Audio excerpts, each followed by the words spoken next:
Hello learners, welcome to my class. இந்த கிளாஸில் GDP, அதோட க்ரோத்து, அப்புறம் அதோட இன்ட்ரொடக்ஷன் இந்தியன் மார்க்கெட்டில் எப்படி இருக்குது, அது அந்த அனாலிசிஸ் பார்க்கலாம். இது 10th ஸ்டாண்டர்டில் இருக்குது. 10th எக்கனாமிக்ஸில் பார்த்திங்கன்னா ஃபர்ஸ்ட் யூனிட்டாகவே இது இருக்கும். வாங்க இப்போ லெசனுக்குள்ளே போகலாம். ஜென்ரலாக இப்போ இன்ட்ரொடக்ஷன் இதில் கொடுத்துருக்காங்க. இது ஒன்றுமே இல்லை, இது ரொம்ப பேசிக்காக இருக்கும். இது பார்க்க தேவையில்லை, பார்த்தாலும் உங்களுக்கு அவ்வளோக்கா புரியாது. வெரி பேசிக் 10th ஸ்டாண்டர்ட் பையனுக்கு கொடுக்குறத கொடுத்துருக்காங்க, வெரி பேசிக்காக. அதனால இது தேவையில்லை. டேரெக்டாக டெஃபினிஷன் போயிடலாம். டெஃபினிஷன் ஆஃப் ஜிடிபி அப்படின்றது மார்க்கெட் வேல்யூ ஆஃப் ஒரு ஃபைனலான கூட்ஸ் அண்ட் சர்வீசஸ் ஒரு கண்ட்ரியில் ப்ரொடியூஸ் ஆகிறது ஒரு டைம் பீரியடில். அதை தான் ஜிடிபி அப்படின்னு சொல்கிறாங்க. இது எப்படி சொல்கிறாங்க அப்படின்னா C + I + G + X - M அப்படின்னு சொல்கிறாங்க. C அப்படின்றது கன்சப்ஷன், I அப்படின்றது இன்வெஸ்ட்மெண்ட்டு, G அப்படின்றது கவர்மெண்ட்டோட எக்ஸ்பெண்டிச்சர். அதுதான் இப்படி எக்ஸ்பேண்ட் பண்ணியிருக்காங்க. X - M அப்படின்னு சொல்லி பார்த்தீங்கன்னா எக்ஸ்னா எக்ஸ்போர்ட்டு, எம்னா இம்போர்ட்ஸு. இது எவ்ரி பார்ட் ஒவ்வொரு பார்ட்லையும் இந்த டெஃபினிஷன் அப்படின்றது முக்கியம். இந்த ஃபார்முலா கூட ரொம்ப முக்கியம். Sometimes it will be asked in examination and statement even. So just look in to it carefully. Next goods and service. நமக்கு எல்லாத்துக்குமே தெரியும், ஒரு டேஞ்சபிள் கூட்ஸ் அப்படின்றது தான் கூட்ஸ் அப்படின்னு சொல்கிறோம்.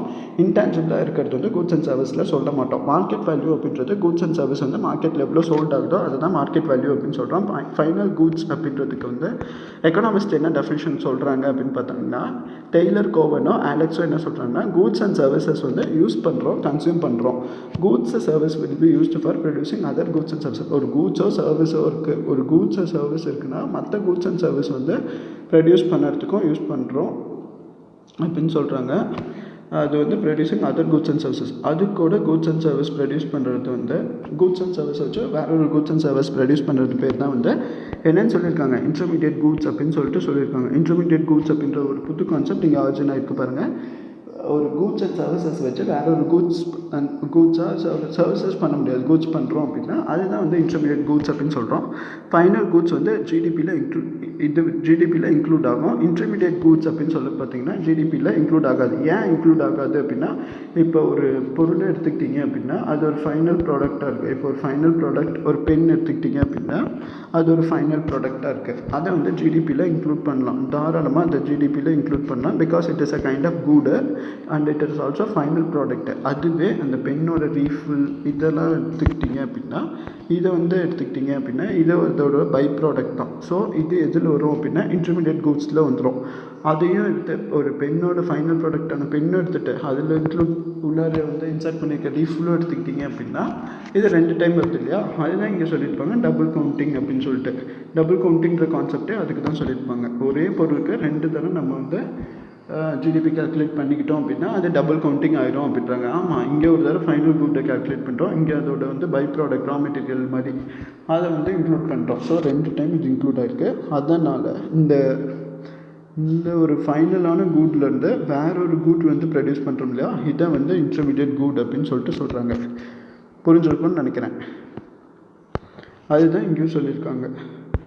ஒரு எக்ஸாம்பிள் கொடுத்து, நேஷ்னல் இன்கம் அப்படின்றது எப்படி மெஷர் பண்ணுறோம் அப்படின்னா, ஒரு value of goods and services ஒரு எக்கானமியில் ஒரு பீரியட் ஆஃப் டைமில் ப்ரொடியூஸ் ஆகிறது நார்மலாக ஒரு இயரில் ப்ரொடியூஸ் ஆகிறது நேஷ்னல் இன்கம் சொல்கிறோம். நேஷ்னல் இன்கம்க்கு நிறையா நேமில் சொல்கிறாங்க. என்னென்ன நேம் அப்படின்னு பார்த்தீங்கன்னா ஜிஎன்பி அல்லது national dividend, ND, GNP, ND, இதெல்லாம் என்னென்னு சொல்கிறாங்க அப்படின்னா நேஷ்னல் இன்கம்க்கு சொல்கிறாங்க. நிறைய terms measuring national income. National income measure பண்ண என்னென்ன பண்ணுறாங்க அப்படின்னா, நேஷ்னல் இன்கம்னா total value of goods and சர்வீஸை ப்ரொடியூஸ்டு, அப்புறம் இன்கம் ஒரு வருஷத்தில் ஏர்ன் பண்ணுறது. டொமஸ்டிக் ரெசிடென்ஸ் ஆஃப் த கண்ட்ரியாக இருந்தாலும் பரவாயில்ல, அதெல்லாம் நேஷ்னல் இன்கம் சொல்கிறாங்க. Profit earned by capital investment. Invest பண்ண கேபிட்டல் ப்ராஃபிட் ஏர்ன் பண்ணுறது தான் கிராஸ் நேஷ்னல் ப்ராடக்ட்டு. அங்கே பார்த்த மாதிரி சீன consumption, I investment, G government expenditure, X - Mனா எக்ஸ்போர்ட் இம்போர்ட்டு, NFIA அப்படின்றது நெட் ஃபேக்டர் ஃப்ரம் அப்ராட்லேருந்து வரக்கூடிய நெட் ஃபேக்டர். அதுதான் NFIA அப்படின்னு சொல்கிறாங்க. ஜிடிபி அப்படின்ற பார்த்திங்கன்னா இது total value of goods and services produced by the factor of production பண்ணும்போது கிடைக்கக்கூடிய கூட்ஸ் அண்ட் சர்வீசஸ் இருக்குது இல்லையா, ஒரு ஜியாகிரபிக்கல் பவுண்ட்ரி ஆஃப் கண்ட்ரியில், அதை தான் ஜிடிபி அப்படின்னு சொல்கிறாங்க. NNP அப்படின்றது அரைவ்டு பை மேக்கிங் சில அட்ஜஸ்ட்மெண்ட் பண்ணி, அதாவது ஜிஎன்பி கிராஸ் நேஷ்னல் ப்ராடக்ட்டும் டெப்ரிஷியேஷன்தும் மைனஸ் பண்ணிங்கன்னா வரக்கூடியது தான் என்என்பியாக வரும். அதை தான் இங்கே ஃபார்முலா போட்டு சொல்லியிருக்காங்க. டெஃபினிஷன்லையும் அதை தான் கொடுத்துருக்காங்க. என்என்பி அப்படின்றது ஜிடிபியும் அதோட டெப்ரிசியேஷன் தேய்மானத்தையும் மைனஸ் பண்ணிங்க அப்படின்னா அதிலிருந்து வரக்கூடியது தான் என்டிபி அப்படின்னு சொல்லணும். Net domestic product.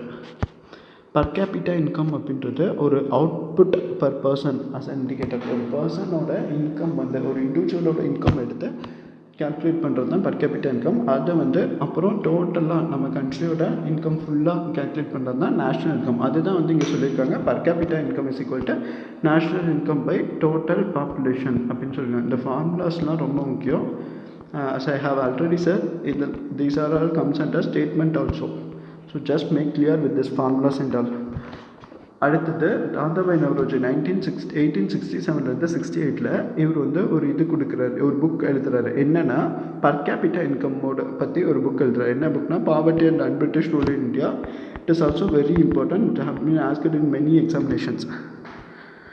Next, personal income. Personal income na total value of money income received by individuals and households of the country from possible sources before direct taxes. Before direct taxes. Disposable income அப்படின்றது actual income spend on consumption by individuals அப்புறம் and families. Disposable இன்கமில் என்ன சொல்கிறோம் அப்படின்னா personal income minus direct tax. இதுதான் disposable income சொல்கிறோம். GDP, கண்ட்ரியோட GDP எப்படி சொல்கிறோம் அப்படின்னு பார்த்திங்கன்னா நம்ம கண்ட்ரியில் எவ்வளோ ப்ராடக்ட்ஸ் நம்ம இது ப்ரொடியூஸ் பண்ணுறோமோ அதை தான் ஜிடிபின்னு சொல்கிறோம். சப்போஸ் நம்ம காஷ்மீர்லேருந்து ஆப்பிள்ஸ் வாங்குகிறோம் அப்படின்னா அவங்க கண்ட்ரியோட ஜிடிபி நம்ம கண்ட்ரியில் இன்க்ளூட் பண்ண முடியாது. Because that product is manufacture or produced from other country. That is what not included in our country. That is what mentioned as an example here. And also கலிஃபோர்னியாவிலேருந்தும் apples நம்ம வாங்கிட்டுருக்கோம் அப்படின்னா அவங்க அந்த ஆப்பிளோட ப்ரொடக்ஷன் காஸ்ட்டை நம்ம ஜிடிபியில் ஆட் பண்ண முடியாது. அதுதான் எக்ஸாம்பிளில் சொல்லியிருப்பாங்க. ஆனால் இது ஒரு பர்டிகுலர் டைம் பீரியடில் ப்ரொடியூஸ் ஆகிடும். ஃபார் எக்ஸாம்பிள் ஒரு வருஷம் அப்படின்னா அந்த ஒரு வருஷத்துக்குள்ளே இருக்கிறதா தான் இருக்கணும். அதே அந்த ஒரு வருஷத்துக்கு முன்னால் இருக்கக்கூடியதெல்லாம் இருந்துச்சு அப்படின்னா கண்டிப்பாக அது ஜிடிபி கேல்குலேட் பண்ணும் போது யூஸ் பண்ணக்கூடாது. பர்டிகுலர் டேர்மாக ஒரு வருஷம் அந்த மாதிரி ஒரு வருஷம் அல்லது 6 மாதம் இந்த மாதிரி இருந்துச்சு அப்படின்னா அதை வச்சு கால்குலேட் பண்ணிக்கலாம். அதுவே இதுக்கு முன்னால் இந்த ஒரு வருஷத்துக்கு முன்னால் நடந்தது, இந்த ஒரு வருஷத்துக்கு முன்னால் இருக்க டேட்டாஸ் இருக்குது அப்படின்னா அதை வச்சு கால்குலேட் பண்ண முடியாது ஜிடிபி. அதை தான் இங்கே சொல்லியிருப்பாங்க, லென்த்தியாக சொல்லியிருக்காங்க. அதை தான் ஷார்ட்டாக சொல்லிட்டேன் நான். ஜிடிபி ஆனுவலாகவும் மெஷர் பண்ணும், குவார்ட்டர்லி ஒரு வருஷத்துலேயும் ஜிடிபி கால்குலேட் பண்ணுவோம், ஒரு 1/4 வருஷத்தில் 1/4 இயர்லேயும் கால்குலேட் பண்ணுவோம். அதே ஒரு வருஷத்தோட எண்ட்லேயும் கால்குலேட் பண்ணுவோம். 12 மாதம் கழிச்சு கூட கால்குலேட் பண்ணுவோம். இல்லை 1/4 அதாவது பாதி ஒரு 1/4 மாதத்தில் கூட ஜிடிபி கால்குலேட் பண்ணுவோம். ஆனுவலாக ஜிடிபி ஃபினான்ஷியல் இயரில் தான் பண்ணுவாங்க. அட் ப்ரெசென்ட் இப்போ ஃபினான்ஷியல் இயர் மாறிடுச்சு. கரண்ட் அஃபேர்ஸ் படிக்கும்போது பார்த்துக்கோங்க, இது மாறிடுச்சு. Financial year I am telling again, financial year at present change ஆயிடுச்சு. It is from March to April. இப்போ மார்ச் டு ஏப்ரல் தான் ஃபினான்ஷியல் இயர். ஸோ சிஏ படிக்கும்போது இதை அப்டேட் பண்ணிக்கோங்க. சொல்லிடுறேன் நானும், மார்ச் டு ஏப்ரல் தான் ஃபினான்ஷியல் இயர் இப்போதைக்கு at present. March to April தான் ஃபினான்ஷியல் இயர் அட் ப்ரெசென்ட். மாடர்னான கான்செப்டை ஜிடிபி ஃபஸ்ட்டு டெவலப் பண்ணது சீமன் கிறிஸ்னெட்டை எங்கே அப்படின்னு பார்த்தீங்கன்னா யூஎஸோட Congress report 1934. Method of GDP calculating என்னென்ன மெத்தட்ஸில் கால்குலேட் பண்ணுறாங்க அப்படின்னு பார்த்தீங்கன்னா expenditure approach, income approach, value added approach. Expenditure approach அப்படின்னா இந்த மெத்தட் மெஷர் பண்ணுறாங்க அடிஷ்னல் எக்ஸ்பெண்டிச்சரை ஃபைனல் கூட்ஸ் அண்ட் சர்வீசஸ் கண்ட்ரியில் ப்ரொடியூஸ் பண்ணுறோம் during specific period of time. இதுக்கு ஒரு ஃபார்முலா கொடுத்துருக்காங்க. Y is equal to consumption plus investment plus government expenditure plus import minus plus export minus import. இதுதான் இது கன்ஃபார்ம்ல. Income approach அப்படின்றது இந்த மெத்தட் ஜிடிபியில் லுக் ஆகுது. Prospectives of earning men and women who are involve in எந்த மென்னாகட்டும் விமனாகட்டும் ஒரு goods and சர்வீஸை ப்ரொடியூஸ் பண்ணுறாங்க அப்படின்னா இது ஒரு இன்கம் அப்ரோச்சில் தான் வைக்க முடியும். Y is equal to wages plus strength plus interest plus profit. Value added approach அப்படின்றது ஒரு ஃபைனல் கூட்டை தான் வேல்யூ ஆடட் அப்ரோச்னு சொல்கிறோம். ஒரு இன்டர்மீடியேட்டான கூட்ஸை வேல்யூ ஆடட் அப்ரோச்சில் வைக்க முடியாது. ஃபைனல் கூட்டுக்கும் இன்டர்மீடியேட் கூட்டுக்கும் என்ன டிஃப்ரென்ஸ் அப்படின்னா ஒரு காஃபி இருக்குது, ஒரு டீ ஒரு டம்ளரில் கொடுக்குறாங்க அப்படின்னா அது ஹோட்டலில் போய் டீ கேட்குறோம், ஒரு டம்ளரில் கொடுக்குறாங்க அப்படின்னா அது ஒரு ஃபைனல் ப்ராடக்ட் தான். பட் அந்த டீ மேக் பண்ணுறதுக்கு சுகர் ஆட் பண்ணுறாங்க இல்லையா, அந்த மாதிரி அதோட ரா மெட்டீரியல்ஸ்லாம் வருது இல்லையா, இதெல்லாம் என்னன்னு சொல்லுவோம் அப்படின்னா இன்டர்மீடியேட்டரி குட்ஸ். இந்த மாதிரி ரா மெட்டீரியல்ஸ்லாம் வரதை வந்து நம்ம என்னன்னு சொல்கிறோம் அப்படின்னா இன்டர்மீடியேட்டரி கூட்ஸ்ன்னு சொல்கிறோம். அதனால தான் இவங்க என்ன சொல்லியிருக்காங்க அப்படின்னா வேல்யூ ஆடட் அப்ரோச் வந்து ஃபைனல் கூட்ஸ் மட்டும்தான் கேல்குலேட் பண்ண முடியும். இன்டர்மீடியேட் அப்ரோச் வந்து கண்டிப்பாக இன்டர்மீடியேட் கூட்ஸை வந்து கண்டிப்பாக கேல்குலேட் பண்ண முடியாது அப்படின்னு சொல்லிட்டு இந்த இதில் ஃபுல்லாக டிஃபைன் பண்ணியிருப்பாங்க. ஒரு ஃபைனல் ப்ராடக்ட் இருக்குது. ஃபார் எக்ஸாம்பிள் ஈஸியாக சொல்லணும் அப்படின்னா சிம்பிள் எக்ஸாம்பிள் சொல்கிறேன். ஒரு ஃபைனல் ப்ராடக்ட்டு பென் இருக்குது. இது ஒரு ஃபைனல் ப்ராடக்ட்டு. பட் ஆனால் அந்த பென்குள்ளார இன்சர்ட் பண்ணியிருப்பாங்களே ரீஃபில் ஒரு இன்டர்மீடியேட்டரி குட் அப்படின்னு சொல்லுவோம். இப்போ புரியுதா இன்டர்மீடியேட்டரி குட்னா என்னன்ட்டு? ரீஃபில் வந்து இன்டர்மீடியேட்டரி குட்ஸ் அப்படின்னு சொல்லுவோம். நம்ம value added approach income calculate பண்ணும்போது இந்த ஃபைனல் ப்ராடக்ட்டையும் கேல்குலேட் பண்ணி இதையும் கேல்குலேட் பண்ணணுமானா இதை பண்ணக்கூடாது. இதை மட்டும் கேல்குலேட் பண்ணுறது தான் வந்து ஒரு ஃபைனல் ப்ராடக்டோட வேல்யூ மட்டும் கேல்குலேட் பண்ணுறது தான் வந்து வேல்யூ ஆடட் அப்ரோச்லேயும் சொல்லியிருக்காங்க. வேல்யூ ஆடட் அதாவது டீயை மேக் பண்ண டீ பவுடர், மில்க்கு, சுகரு இதெல்லாம் வந்து போட்டால் தான் டீ கிடைக்கும். Value of intermediary goods is equal to value of final goods. அதாவது இந்த இன்டர்மீடியேட்டரி குட்ஸ் வந்து எடுத்துக்கூடாது, ஃபைனல் குட்ஸோட வேல்யூ தான் எடுத்துக்கணும். ஜிடிபியோட இம்பார்ட்டன்ஸ் என்னென்ன அப்படின்னு பார்த்தீங்கன்னா நம்ம எக்கனாமிக் க்ரோத்தை பற்றி படிச்சுக்கலாம். இன்ஃப்ளேஷன் எப்படி இருக்குது, டிப்ளேஷன் பண வீக்கம் இதெல்லாம் எப்படி இருக்குது, டிப்ளேஷன் எப்படி இருக்குது அப்படின்னு சொல்லிட்டு பார்த்துக்கலாம். Comparison developed countries of the world, developed country கூட நம்மளை கம்பேர் பண்ணிக்கலாம். இன்ஃப்ளேஷன் இன்ஃப்ளேஷனு எக்கனாமிக் க்ரோத்தை பற்றி படிச்சுக்கலாம். Comparison of developed countries of the world, purchasing பவரை எஸ்டாப்ளிஷ் பண்ணோம். பப்ளிக் செக்டரை பற்றி நம்ம படிச்சுக்கலாம். எக்கனாமிக் பிளானிங்க்கு இது ஒரு கைடாக இருக்குது. லிமிட்டேஷன்ஸ் அப்படின்னு பார்த்திங்கன்னா செவரலான கூட்ஸ் அண்ட் சர்வீஸ் வந்து ஜிடிபியில் இருக்குது. ஜிடிபி வந்து இன்க்ளூட் பண்ணுறது கூட்ஸ் அண்ட் சர்வீஸ் மார்க்கெட்டில் சோல்டு பண்ணியிருக்கிறது மட்டும்தான். ஜிடிபி என்ன சொல்லுது, கூட்ஸ் அண்ட் சர்வீசஸை மார்க்கெட்டில் சோல்டு பண்ணிக்க தான். Service provided by parents to children is very important. Parents வந்து சில்ட்ரன்ஸ்க்கு ப்ரொவைட் பண்ணுற சர்வீஸ் ரொம்ப இம்பார்ட்டன்ட் தான். ஆனால் அது ஜிடிபியில் இன்க்ளூட் பண்ண முடியாது. Because this is not a good. அதுதான் சொல்லியிருப்பாங்க இங்கே. Because it is not sold in market. Also it is not sold in market and that's why it is not calculated in GDP. Likewise, clean air which is a vital for healthy life has no market value. அந்த clean airக்கு market value அப்படின்றது கிடையாது and is left out of GDP. That is how it is left out from GDP. புரிஞ்சுக்கோங்க, GDP it's what ஒரு கூட்ஸோ அல்லது ஒரு சர்வீஸோ அதுதான் வந்து GDP அப்படின்னு சொல்லிட்டு சொல்லுவோம். நல்லா புரிஞ்சிருக்கும்னு நம்புகிறேன். இது வரைக்கும் நிறைய எக்ஸாம்பிள்ஸ் வச்சு நான் சொல்லிட்டேன். ஜிடிபி மெஷர் பண்ணுறது இது ஒரு குவான்டிட்டி பட் நாட் குவாலிட்டி. இது ஒரு குவான்டிட்டி வச்சு தான் மெஷர் பண்ணோம், குவாலிட்டி கிடையாது. 1970 schools banks did not permit the use of ball point பென்னை யூஸ் பண்ண பெர்மிட் பண்ணல. This is because once available India was very poor quality. இந்தியாவில் வந்து அப்போ அவைலபிளாக இருந்தது ரொம்ப புவர் குவாலிட்டியாக தான் இருந்துச்சு. That is how in schools or whatever education institutions it may be, while 1970 they have not permitted usage of ballpoint pens. Since then, not only there has been a substantial increase in quality of ballpoint pens produced in India, but their quality has also while the students have stopped their usage, quality of the ballpoint pen also improved a lot. This improvement in quality of goods is important and not captured by. But இந்த improvement வந்து ரொம்ப முக்கியம். ஆனால் அந்த இம்ப்ரூவ்மெண்ட்டை வச்சு நம்ம GDP calculate பண்ண முடியாது. GDP doesn't tells at about the way income is distributed இந்த கண்ட்ரி. ஜிடிபி வந்து உங்களுக்கு சொல்லாது இன்கம் எப்படி கண்ட்ரியில் டிஸ்ட்ரிபியூட் பண்ணியிருக்கோம் அப்படின்லாம் ஜிடிபி சொல்லவே சொல்லாது. ஜஸ்ட் இது வந்து என்னத்தை காட்டும் அப்படின்னா ஃபைனலாக என்ன வந்திருக்கு, ஃபைனல் குட் என்ன இருக்குது, what is a final result, that is what it mentions. GDP of a country may be growing rapidly, but income may be distributed so unequally. That is only a small percentage of people benefiting from it. Next, GDP doesn't tell the kind of life people are living. என்ன மாதிரி life வந்து people வாழ்கிறாங்க அப்படின்னு சொல்லாது. But what is the end product of the life, that is what mentioned in the GDP, which is clearly mentioned in the point 4. Estimation of GDP. Central, who estimates the GDP? Come on, who estimates the GDP? That is what mentioned here. Central Statistics Organization under Ministry of Statistics Department keeps the record its processes involving conducting annual survey of industry and compilation of various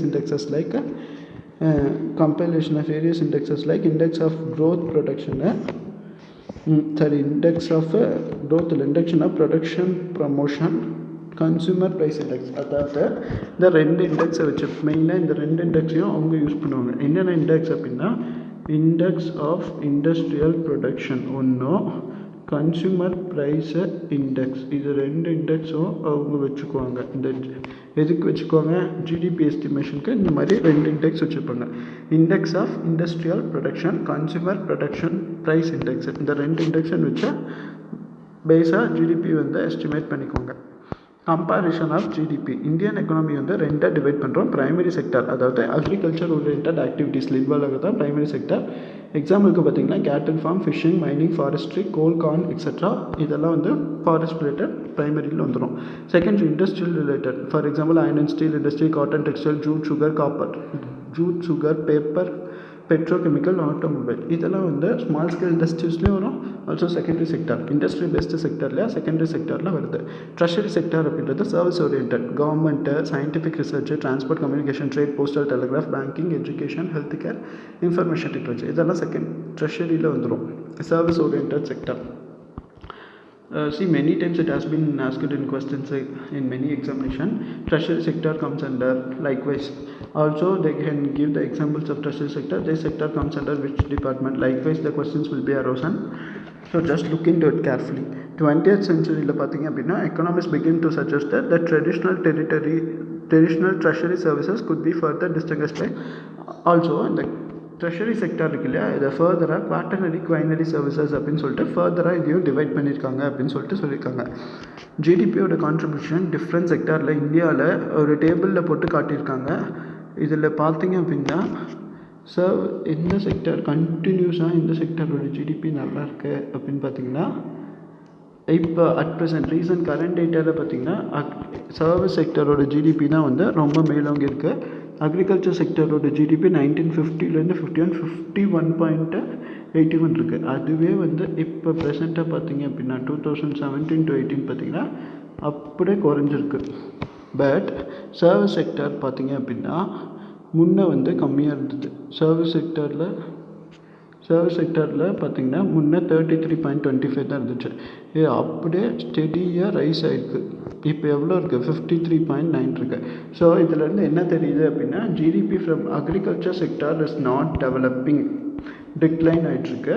service sector இருக்கு இல்லையா, it's goes on booming. இது வந்து increase ஆகுது, rice ஆகிட்டுருக்கு. இது எல்லாத்துக்குமே தெரியும், அதை நீங்கள் புக்ஸ்லேயும் படிச்சிருப்பீங்க. அதுதான் வந்து இங்கே மென்ஷன் பண்ணியிருக்காங்க. இந்த டேபிள் சும்மா ஒரு கிளான்ஸ் பார்த்துக்கோங்க. மோஸ்ட்லி இதில் வந்து கொஸ்டின்ஸ் அவ்வளோக்கே கேட்கறதுக்கு சான்சஸ் கம்மி தான். அப்புறம் ஒரு ஸ்டாட்டிஸ்டிக்கல் அனாலிசிஸ் கொடுத்துருக்காங்க. அக்ரிகல்ச்சர் லெவலோ, இண்டஸ்ட்ரி லெவலோ, சர்வீஸ் லெவலோ இருக்காங்க. அக்ரிகல்ச்சர் லெவலோ, இண்டஸ்ட்ரி லெவலோ இருக்காங்க, சர்வீஸ் லெவலோ இருக்காங்க அப்படின்னு சொல்லிட்டு ஒரு ஸ்டாட்டிஸ்டிக்கல் அனாலிசிஸ் மாதிரி கொடுத்துருக்காங்க. ஸ்டாட்டிஸ்டிக்கல் அனாலிசிஸ் கொடுத்துருக்காங்க. இதுவும் வந்து முக்கியம் கிடையாது. This is also not so important. இங்கே போடுற பாருங்க, நாட் ஸோ இம்பார்ட்டண்ட். சும்மா மட்டும் பார்த்துக்கோங்க. இந்தியா வந்து second largest producer of agriculture கம்போனன்ட்ஸை இந்தியா அக்கௌண்ட் பண்ணுறது 7.39% டோட்டல் குளோபல் அக்ரிகல்ச்சர் அவுட்புட்டை. இண்டஸ்ட்ரியல் செக்டர் இந்தியாவில் ரேங்க் பண்ணுறது 6th. Service sector and in service sector இந்தியாவோட வேர்ல்டு ரேங்கில் 8th.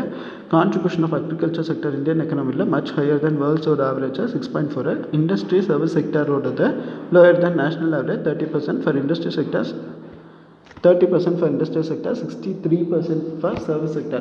நல்லாவே தெரியுது. By the statistical data it is clearly demonstrated service sector is booming and at times high growth rate. But ஆனால் industry sector ஆகட்டும், agriculture sector ஆகட்டும், whatever sector it may be, it is what decline தான் ஆகிட்டு இருக்கு. Agri industry செக்டர்ஸ்லாம் இருக்குல்ல, இந்த மாதிரி sectors வந்து டிக்ளைன் ஆகுது. சர்வீஸ் பேஸ்டு செக்டார் அப்படின்னு பார்த்தீங்கன்னா அது வந்து இன்க்ரீஸ் ஆகுது. இண்டஸ்ட்ரி செக்டர் வந்து டிக்ளைன் ஆகிடுச்சு. சர்வீஸ் செக்டர் எவ்வளோ? 63% க்ரோத் எடுத்திருக்கு. 63% க்ரோத் எடுத்திருக்கு service sector. Industry sector God's only 30%.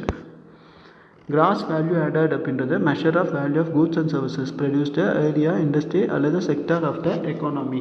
அதாவது கிராஸ் வேல்யூ ஆடட் என்ன சொல்கிறோம் அப்படின்னு பார்த்தீங்கன்னா is equal to GDP plus சப்சிடிஸு, Direct sales, taxes. Next economic growth development. Economist அமித்யாசன் என்ன சொல்கிறாரு அப்படின்னா க்ரோத் வந்து ஒரு ஆஸ்பெக்ட் ஆஃப் எக்கனாமிக் டெவலப்மெண்ட் தான். யுனைடெட் நேஷன்ஸில் எக்கனாமிக் டெவலப்மெண்ட் வந்து ஃபோக்கஸை நாட் ஒன்லி ஆன் மேன்ஸோட மெட்டீரியலிஸ்டிக் நீடு, அது மட்டும் இல்லாமல் இது ஃபோக்கஸ் பண்ணும் ஓவரால் டெவலப்மெண்ட்டை, ரைஸு, அப்புறம் living standards rise and living ஸ்டாண்டர்ட்ஸும் மெஷர் பண்ணும் அப்படின்றாங்க. எக்கனாமிக் க்ரோத் வந்து குவான்டிடேட்டிவ் மெஷர் தான். இது வந்து அவுட்புட் ப்ரொடியூஸ்ட் இந்த கண்ட்ரி ஆர் நேஷனில் ஓவர் பர்டிகுலர் பீரியட். இது ஒரு monetary value. Key parameters of GDP அப்படின்னு பார்த்தீங்கன்னா ஜிடிபியும் கிராஸ் நேஷனல் ப்ராடக்டும் என்ன பண்ணுது அப்படின்னா measuring actual size of economy. ஒரு எக்கனாமியோட ஆக்சுவல் சைஸை மெஷர் பண்ணுது அப்படின்னு சொல்லியிருக்காங்க. எக்கனாமிக் டெவலப்மெண்ட் என்ன ப்ரொஜெக்ட் பண்ணுது அப்படின்னா future of an economy take in to account and increase in production level or output along with economy with improving. அதாவது எக்கனாமியில் வந்து ப்ரொடக்ஷன் லெவலு அவுட்புட் எப்படி இருக்குது, எக்கனாமி எல்லாங்க லிவிங் ஸ்டாண்டர்ட் ஆஃப் சிட்டிசன்ஸ் இதெல்லாம் சொல்லும். இது வந்து அதிகமாக ஃபோக்கஸ் பண்ணுறது சோஷியோ எக்கனாமிக் ஃபேக்டர்ஸ் தான் rather than quantitative increase in ப்ரொடக்ஷனை விட சோஷியோ எக்கனாமிக் ஃபேக்டர் அதிகமாக பார்க்குது. எக்கனாமிக் டெவலப்மெண்ட் அப்படின்றது குவாலிட்டேட்டிவ் மெஷர். இது மெஷர் பண்ணுறது டெக்னாலஜி, லேபர் ரிஃபார்ம்ஸை, ரைசிங் லிவிங் ஸ்டாண்டர்ட்ஸை, ப்ராடரான எஜுகேஷன் சேஞ்சஸு எக்கனாமியில் இருக்கிறது, ப்ராடரான எஜுகேஷன் இன்ஸ்டிடியூஷன் சேஞ்சஸ் எக்கனாமி இதை எல்லாத்தை பற்றி சொல்லுது.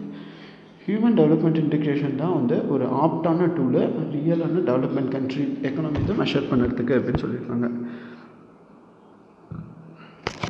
Development part of India first undertook the policy of closed trade.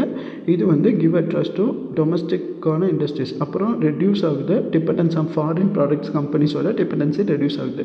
Trade intersection with outside world remain limited. 1991 India வந்து ஃபைனலாக டிசைட் பண்ணுது அதோட பார்டர்ஸ் வந்து ஃப்ரீ ட்ரேட்க்கு ஓப்பன் பண்ணலாம், லிபரலைஸ் பண்ணுது அதோட எக்கனாமியை பை அலோவிங் ஃபாரின் கம்பெனியை உள்ளார அலோவ் பண்ணிக்குது டு என்டர் இந்தியன் எக்கனாமிக் உள்ளார. Thrust was given employment generation 5-year plan போட்டு எம்ப்ளாய்மெண்ட் ஜென்ரேஷனுக்கோசரம் மட்டும் இல்லை 5 years பிளான் வந்து நிறைய ஆஸ்பெக்டுக்கோசரம் போடப்பட்டிருக்கும். ஒவ்வொரு செக்டர்ஸ்லேயும் இந்த மாதிரி 5 years பிளான் அப்படின்றது இருக்கும். ஒர்க் ஃபோர்ஸ் இன்க்ரீஸ் பண்ண, ரூரல் டெவலப்மெண்ட்டு, இம்பார்ட்டன்ட் கான்ஸ்டியூஷன்ஸை இது ஒரு இந்தியன் லேண்ட்ஸ்கேப்பில் இது ஒரு ஆஸ்பெக்டாக இன்க்ளூட் பண்ணப்பட்டிருக்கும். பாவர்ட்டி எலிவேஷன் அப்படின்றது corollary of rural development and part of development part of India. Poverty alleviation வறுமையை வந்து குறைக்கிறது, பாவர்ட்டியிலேருந்து மீட்டெடுக்கிறது குறைக்கிறது வந்து இது வந்து ரூரல் டெவலப்மெண்ட்டில் ஒரு பார்ட் ஆஃப் டெவலப்மெண்ட் பார்த்தா தான் சொல்ல முடியும். அது மட்டும் இல்லாமல் இந்தியா வந்து இன்ஹெரிட் பண்ணியிருக்க பாவர்ட்டி ஸ்ட்ரைக்கன் அப்படின்னு சொல்லியிருக்காங்க.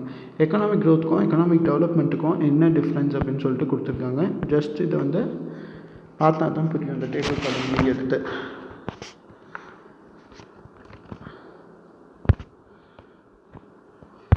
ஜஸ்ட் இதில் ஒன்றும் இல்லை, இது வரைக்கும் சொன்னது தான் வந்து ஒரு டேபிளில் என்னென்ன எதுக்கு இதில் வரும் அப்படின்னு சொல்லிட்டு போட்டிருப்பாங்க. while reading this lesson just make a look on it, that is enough, not get into much deeper in it. okay, next economy வந்து பிரிட்டிஷ் ரூல்லேருந்து டிஸ்டர்ப் பண்ணுறது resource base completely. Public sector வந்து சிக்னிஃபிகண்ட்டான இம்பார்ட்டன்ஸ் கொடுக்குறாங்க. Private செக்டரில் industry வந்து strict regulation standards இருக்குது. இது என்ன பிலீவ் பண்ணுது அப்படின்னா கவர்மெண்ட் வந்து sole proprietor of the people and work towards social வெல்ஃபேருக்கு நோக்கி ஒர்க் பண்ணும். இந்தியா வந்து sustainable rapid growth GDP for most of last two டிகேட்ஸில் இது என்ன லீட் பண்ணுது அப்படின்னா பர் கேபிட்டா இன்கம் ரைஸ் பண்ணுது, ரெடியூசிங் அப்சல்யூட் பாவர்ட்டியை ரெடியூஸ் பண்ணி கொடுக்குது. பர் கேபிட்டா இன்கம் வந்து டபுள் ஆகுது 12 வருஷத்தில். பர் கேபிட்டா இன்கம் வந்து placing India comes just inside middle economic country. இப்போ தான் இந்தியா வந்து மிடில் எக்கனாமிக் கண்ட்ரிக்கு உள்ளே நுழைஞ்சிருக்கு. லைஃப் எக்ஸ்பெக்டன்சி அட் பர்த் வந்து பார்த்திங்கன்னா 65 years and 44% of the childrens under 44%ல் 5 பேர் வந்து மால் நியூட்ரிஷனால் பாதிக்கப்படுறாங்க சில்ட்ரன்ஸில் அப்படின்னு சொல்கிறாங்க. லிட்ரஸி ரேட் வந்து ஃபார் பாப்புலேஷன் ஏஜில் 15 years and above 15 years and above is only 63% to 71% figures for lower middle income countries. India follow பண்ணுறது different part development from any countries. Fast growing income of work age ரொம்ப முக்கியமான factor அதுதான். 700 million Indians were under 35 and demographic looks good for Indian growth in next 20 years at least. India வந்து experience demographic transition that has increased the share of working age population from 58% to 64% over last 2 decades. India வந்து ஸ்ட்ராங்கான legal system, நிறைய English language speakers இருக்காங்க. இது என்ன சொல்லுது அப்படின்னா way to attracting inward investment. மற்ற கம்பெனிஸ்லேருந்து இன்வர்ட் இன்வெஸ்ட்மெண்ட் பண்ணுறது வந்து கொஞ்சம் அட்ராக்ட் பண்ணி கொடுக்கும் அப்படின்னு சொல்லிட்டு சொல்லியிருக்காங்க. இந்தியன் எக்கனாமி சக்ஸஸ்ஃபுல்லாக டெவலப் பண்ணியிருக்க highly advanced and attractive cluster of business and technology space. For example, witness rapid emergence of Bangalore on the hub for global software business. இங்கே external economies of scale dependent their competitiveness and dependence of competitive advantages in many related country. அதாவது என்ன சொல்லியிருக்காங்க அப்படின்னா, India economy வந்து சக்ஸஸ்ஃபுல்லாக develop ஆகிருக்க ஒரு பெரிய அட்ராக்டிவான cluster business டெக்னாலஜியில் எடுத்திருக்கு. எக்ஸாம்பிளுக்கு சொல்ல போனோம் அப்படின்னா, பெங்களூரில் இருக்க சில கம்பெனிஸ் என்ன விட்னஸாக இருக்குது அப்படின்னா, குளோபல் சாஃப்ட்வேர் பிஸ்னஸ் பண்ணிகிட்ருக்கு. இது ஒரு எக்ஸ்டர்னல் எக்கனாமிக்ஸ் ஆஃப் சேல் அப்படின்னு சொல்லிட்டு வைக்கலாம். காம்படிட்டிவ் அட்வான்டேஜஸ் கூட இங்கே வந்து இண்டஸ்ட்ரியோட ரிலேட் ஆகும் அப்படின்னு சொல்லியிருக்காங்க. ஹியூமன் டெவலப்மெண்ட் இண்டெக்ஸை 1990 வந்து மெக்பூப் உல் ஹாஸ் அப்படின்ற ஒரு பாகிஸ்தான் எக்கனாமிக்ஸை யுனைடெட் நேஷனில் ஹியூமன் டெவலப்மெண்ட் இண்டெக்ஸ் சொல்லியிருப்பார். இவர் composite index of life expectancy at birth,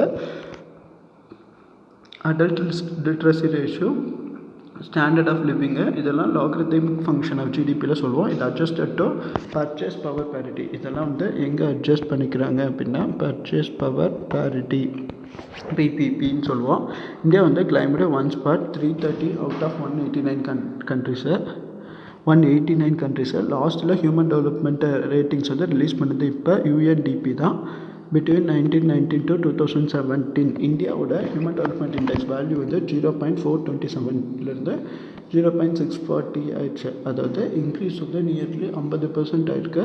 இது ஒரு indicator of the country remarkable achievement in lighting millions of peoples out of poverty அப்படின்னு சொல்லியிருக்காங்க. இண்டிகேட்டர் ஆஃப் த இது ஒரு இண்டிகேட்டர், ஹியூமன் டெவலப்மெண்ட் இண்டெக்ஸ் வந்து ஒரு இண்டிகேட்டரை control remarkable achievement lifting millions of peoples out of poverty. millions of peoples பாவர்ட்டிலேருந்து வெளியில் கொண்டு வரதுக்கு இது ஒரு இண்டிகேட்டராக தான் இருக்குது. Because through this indicator we can get a statistical analysis of data from data of country growth over decade. That is what mentioned here. It is an indicator of country or remarkable achievement in lifting millions of people out of poverty.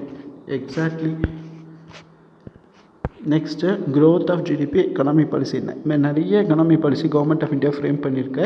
அதில் important மட்டும் பார்க்கலாம். Agriculture policy வந்து government வந்து decision action related to domestic agriculture, import of foreign agriculture product, இதெல்லாம் இம்போர்ட்லாம் சொல்லியிருக்காங்க. சில agriculture policy வந்து price policy, land reform policy, green revolution, irrigation, food policy, agriculture labour, cooperative policy, இதெல்லாம் சொல்லுது. இண்டஸ்ட்ரியல் பாலிசி அப்படின்றது எக்கனாமியோட ரொம்ப இம்பார்ட்டன்ட். எம்ப்ளாய்மெண்ட் வந்து ப்ரமோட் பண்ணுது, ரிசர்ச்சும் டெவலப்மெண்ட்டும்.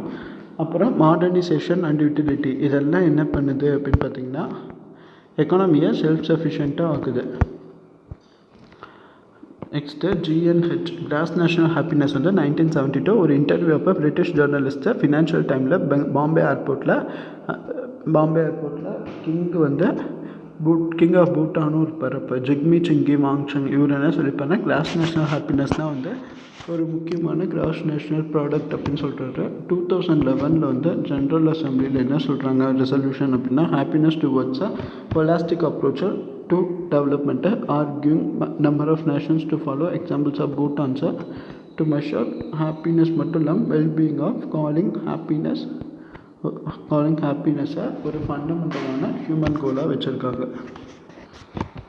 4 பில்லர்ஸு கிராஸ் நேஷனல் ஹாப்பினஸ்க்கு 4 பில்லர்ஸ் என்னென்ன அப்படின்னு பார்த்தா, sustainable equitable socio economic development, environmental conservation, preservation promotion of culture, good governance. இதெல்லாம் வந்து cross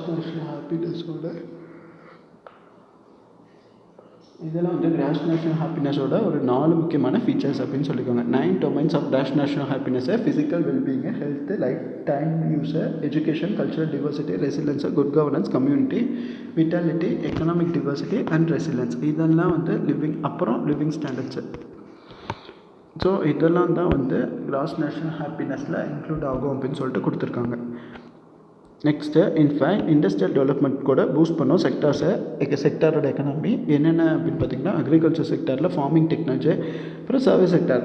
service sector is also booming, they have also concentrating here it self service sector. Many times service sector also concentrated. It is also closely related to development of trade. It is also closely related to development of trade. Also, they are enacting industrial policy. Let us look into industrial policies.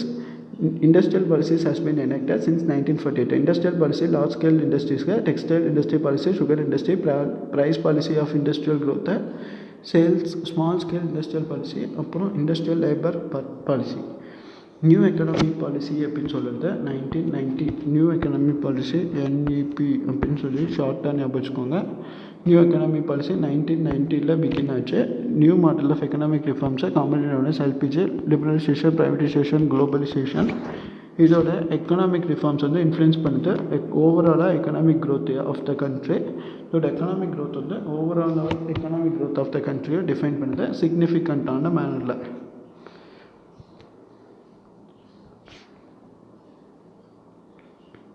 That's all guys regarding this unit.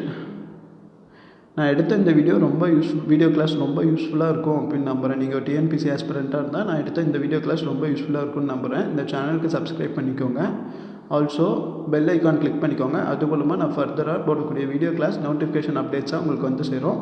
முடிஞ்சால் இந்த channel like பண்ணுங்கள். உங்கள் friends யாராவது TNPSC படித்தா இந்த இதை share பண்ணுங்கள். Hope I will meet you all on next class. Bye guys.